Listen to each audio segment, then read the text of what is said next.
Ok, stai pensando di acquistare un nuovo monitor da gaming, ma poi vedi descrizioni come queste e non sai esattamente qual è il migliore o come scegliere. A primo impatto effettivamente sembrano cose incomprensibili, ma in realtà sono delle semplici caratteristiche ed infatti, dopo aver visto questo video, le saprai riconoscere tutte come un professionista.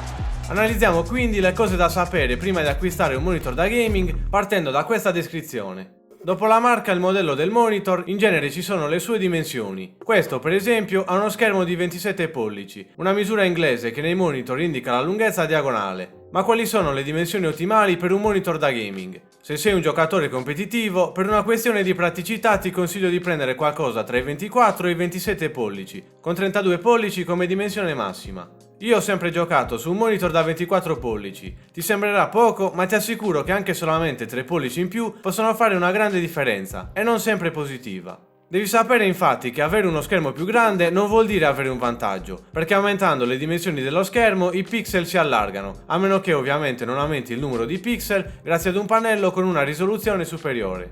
Le risoluzioni standard di oggi che vedrai sicuramente quando acquisti qualsiasi monitor sono 1080p, 1440p e 4K.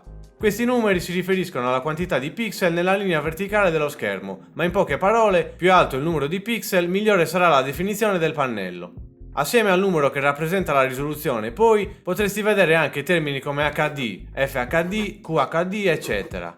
Questi termini in teoria sono stati inventati per semplificare le cose, ma in realtà hanno solamente causato ancora più confusione. Questo grafico comunque mostra le risoluzioni più comuni dei monitor da gaming. Oltre alla risoluzione, poi, è importante conoscere anche il tipo di pannello utilizzato, che per i monitor da gaming può essere TN, VA, IPS e stanno cominciando ad uscire anche i primi schermi OLED. Ogni tipo di pannello è adatto a un determinato scopo. I pannelli TN per esempio sono i più veloci in assoluto, perfetti per un giocatore molto competitivo a cui non interessano cose come angoli di visuale, fedeltà dei colori, profondità dei neri e così via.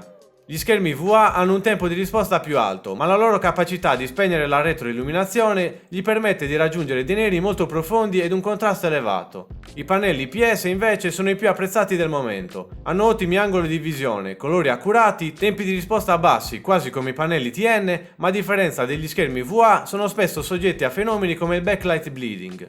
Per quanto riguarda gli schermi OLED invece, sono famosi per avere dei neri perfetti e per essere molto sottili. Inutile dire però che la perfezione costa, e non poco. Questo infatti è lo stesso motivo per cui non consiglio i monitor 4K, primo per via del loro prezzo e secondo per via delle prestazioni, che si indicano con gli Hz, cioè la frequenza di aggiornamento, e con gli ms, ovvero il tempo di risposta, cose di cui parlerò tra pochi secondi. Prima voglio fare chiarezza sul discorso monitor per console e monitor per PC, perché se non vuoi sbagliare la scelta del monitor è fondamentale sapere cosa hai intenzione di giocare. Il prezzo di alcuni monitor 4K è stato abbassato per mantenere la fascia accessibile più o meno a tutti, ma si intendono per lo più persone a cui piace guardare film o fare lavori di tipo grafico. Chi desidera un monitor 4K con delle buone prestazioni per il gaming, infatti, deve sborsare molti più soldi rispetto ad un normale monitor 4K. Un altro motivo per cui non consiglio le risoluzioni alte poi è che richiedono una scheda grafica molto potente come una RTX 3080 o 4080 per raggiungere un buon numero di fotogrammi al secondo, detti anche fps. Ancora oggi, infatti, qualsiasi giocatore competitivo nel mondo preferisce avere un monitor 1080p o al massimo 1440p se può permetterselo. Personalmente io consiglio ancora il 1080p, soprattutto se ha un budget limitato, in quanto è più economico e ha delle prestazioni migliori. Per il gaming è teoricamente la scelta perfetta, purché abbia appunto una frequenza di aggiornamento elevata e che non sia più grande di 27 pollici, altrimenti non solo avrai una qualità delle immagini peggiore, ma farai fatica a vedere tutto lo schermo senza muovere troppo gli occhi. Passiamo quindi alla frequenza di aggiornamento, che a mio parere è la cosa più importante da guardare prima di acquistare un monitor da gaming. Questo monitor, per esempio, ha una frequenza di aggiornamento di 144 Hz. Che cosa significa? Vuol dire che il monitor è in grado di mostrare 144 immagini diverse ogni singolo secondo. È perfetto quindi per le console di nuova generazione, cioè PS5, Xbox Series X e Series S, che sono in grado di raggiungere i 120 fps. La maggior parte dei monitor e delle TV invece, anche quelle con risoluzione 4K, ha una frequenza di aggiornamento di 60 Hz. Nel mondo del lavoro e dei media bastano quelli, perché i film e le serie TV vengono girati a 24 fotogrammi al secondo e i video su YouTube al massimo possono avere 60 fps. Quindi la maggior parte delle persone non ha bisogno di un monitor 144 Hz. Quando si tratta di giochi competitivi però 60 fps sono molto pochi ed è fondamentale avere il numero più alto possibile. A differenza dei film, infatti, i giochi di oggi possono produrre un numero elevatissimo di fotogrammi al secondo, ovviamente in base ai componenti del proprio PC e alle impostazioni di gioco che riguardano effetti grafici e qualità delle immagini. Se però hai un buon PC o una nuova console che producono 120 o più fps, ma stai usando un monitor da 60 Hz, tu vedrai comunque solo 60 di quei fotogrammi prodotti, perché quello è il numero massimo che il tuo monitor è in grado di mostrare. Stesso discorso se hai un monitor 144 Hz, ma il tuo PC ne produce per esempio 500. Di quei 500 tu ne vedrai sempre comunque 144, e se vorrai vederne di più dovrai prendere un monitor 240 Hz, 360 Hz e così via.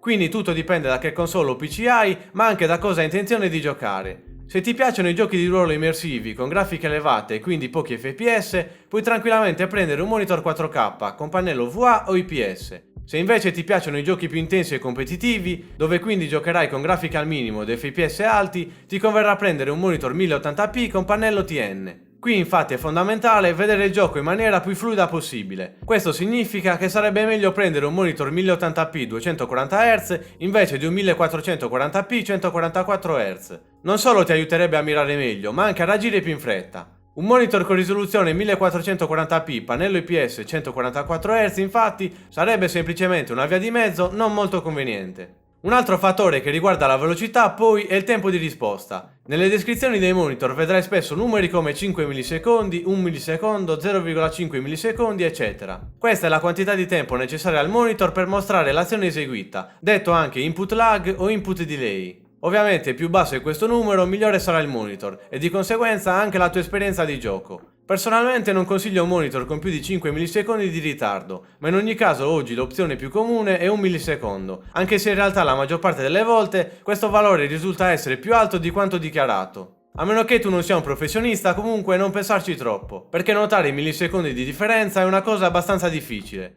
Finora quindi hai imparato dimensione ottimale, risoluzione, pannello, frequenza di aggiornamento e tempo di risposta migliori, ma ci sono altre due cose importanti a cui devi prestare attenzione. I termini che ti capiterà di vedere infatti saranno G-Sync e FreeSync. Il G-Sync è una tecnologia sviluppata da Nvidia, mentre il FreeSync invece è stato sviluppato da AMD. Queste due tecnologie hanno lo scopo di migliorare le prestazioni grafiche del tuo monitor, sincronizzandosi con la scheda grafica ed impedendo fenomeni come tearing e frame lag, dei problemi che si notano molto soprattutto con il diminuire degli FPS. Il G-Sync funziona solo con le schede grafiche Nvidia ed è considerato il migliore tra i due. Questo però è anche il motivo per cui i monitor G-Sync costano di più. Il FreeSync invece, come dice la parola stessa, è free. Chiunque può usarlo, anche chi ha una scheda Nvidia. Chi ha una scheda AMD invece non può sfruttare il G-Sync in nessun modo. Per questo motivo infatti ci sono molti più monitor FreeSync e costando di meno vengono venduti di più. Ovviamente però tutti i monitor sono compatibili con qualsiasi scheda video o console. Avere una scheda AMD non vuol dire che non puoi acquistare un monitor con compatibilità G-Sync e viceversa. Significa solo che per attivare quell'impostazione hai bisogno di una scheda Nvidia. Un monitor con una frequenza di aggiornamento alta comunque sarà ottimo anche senza attivare G-Sync o FreeSync. Nel caso volessi appendere il monitor poi c'è anche un altro errore che dovrai evitare prima di acquistarlo, ovvero controllare se ha l'attacco per una montatura VESA, e di questo te ne puoi accorgere o guardando le immagini oppure cercando una conferma nelle informazioni sulla compatibilità VESA, che dovrebbe essere scritto da qualche parte. La maggior parte dei supporti per monitor sono compatibili con varie dimensioni, ma è sempre meglio controllare che queste combacino tra loro. Se hai dei dubbi sul prendere un monitor curvo o meno invece, personalmente io preferisco lo schermo piatto. I monitor sotto i 32 pollici non hanno bisogno di essere curvi e la curvatura dello schermo poi serve solo a creare una sensazione più immersiva mentre giochi. Il monitor ultralargo invece, anche se l'alternativa ideale è ad una configurazione a due monitor, ti conviene prenderlo solo se non hai intenzione di streamare, altrimenti per via del suo rapporto di immagine diverso ci sarà una differenza tra come lo vedi tu e come lo vedono gli spettatori. Per quanto riguarda i prezzi in generale invece, l'ideale sarebbe spendere tra i 180 e i 500 euro, ma i monitor migliori ovviamente costano di più e possono superare tranquillamente anche i 1000 euro. Comunque in descrizione trovi tutti i monitor che consiglio sia per competere che per uso misto tra gaming, svago e lavoro. Se vuoi ringraziarmi in qualche modo quindi usa uno dei miei link e metti mi piace al video. Ora sei pronto ad acquistare il tuo monitor da gaming, ma sapevi che c'è una tecnologia unica in grado di rendere un monitor 240 Hz meglio di un 360 Hz? Ti spiego come funziona in quest'altro video.